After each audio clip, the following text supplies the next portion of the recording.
Just hours after the world celebrated a ceasefire between the United States and Iran, Israel launched what it called its most powerful attack on Lebanon since the war began.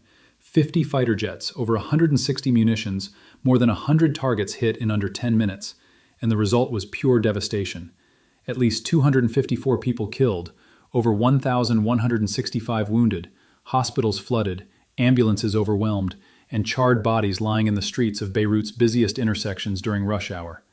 And nobody, not the United States, not the United Nations, not a single world power, stopped it. Let that satisfy for a moment. A ceasefire was announced. Pakistan, the mediator, explicitly said Lebanon was included. Iran said all fronts were covered. Displaced families in Beirut started packing their belongings, preparing to finally go home. And then, Benjamin Netanyahu's office released a statement that changed everything. The ceasefire does not include Lebanon. Within hours, Israeli jets were in the sky, and central Beirut, not the southern suburbs, not the border areas, central Beirut was being bombed without warning. Neighborhoods like Corniche al-Mazra, Barbour, Ain al-Marissa, busy commercial, residential areas where people were playing cards in cafes, where children were in the streets, turned into kill zones. An airstrike hit a cemetery in the Bekaa Valley during a funeral, killing at least 10 mourners. 3 girls were killed in the coastal town of Adloun. A hospital in Tyre was struck. Its entrance collapsed onto parked cars. Doctors Without Borders reported its own staff were injured.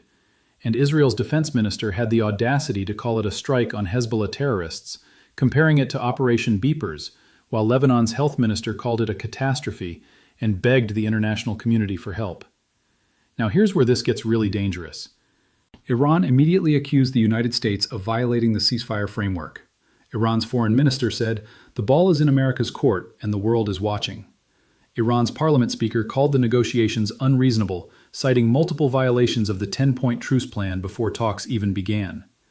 Iranian state media reported the Strait of Hormuz, the most critical oil choke point on the planet, where 20% of the world's oil passes through every single day, was being closed again in direct response to the Lebanon attacks. The White House denied it, said traffic was actually increasing, but Lloyd's List, which tracks global maritime data, reported only 3 ships had transited the strait since the ceasefire was announced. 3. So who's lying? And this is the part nobody is talking about. There is a fundamental contradiction at the heart of this so-called peace deal.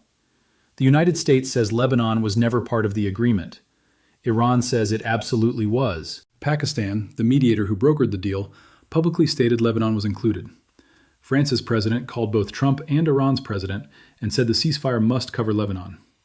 Vice President Vance admitted there's a legitimate misunderstanding between the U.S. and Iran on this point, and then casually added that if Iran pulls out of negotiations over Lebanon, that would be dumb, but it's their choice.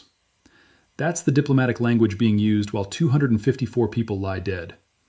Meanwhile, Trump is saying U.S. forces will remain in place until Iran fully complies with what he calls the real ceasefire, which he insists includes no nuclear weapons and the reopening of the Strait of Hormuz, demands Iran has never publicly agreed to. So what we're watching right now is not a ceasefire. It's a ticking time bomb. Israel is using the diplomatic cover of a U.S.-Iran truce to escalate its war on Hezbollah without any restraint. Iran is being pushed to the edge, threatening to abandon negotiations entirely. The Strait of Hormuz is in limbo, and with it, global oil prices and the stability of every market on the planet. Oil briefly dropped below $100 a barrel on ceasefire optimism, then climbed right back above 97 when reality set in. In Lebanon, a country that has already lost over 1,500 people in 5 weeks of war, just suffered its single deadliest day, not during a war escalation, but during a supposed peace deal. The ceasefire was announced on a Tuesday. By Wednesday, 254 people were dead, and the world moved on. That's the story nobody wants to admit. Peace was never the plan.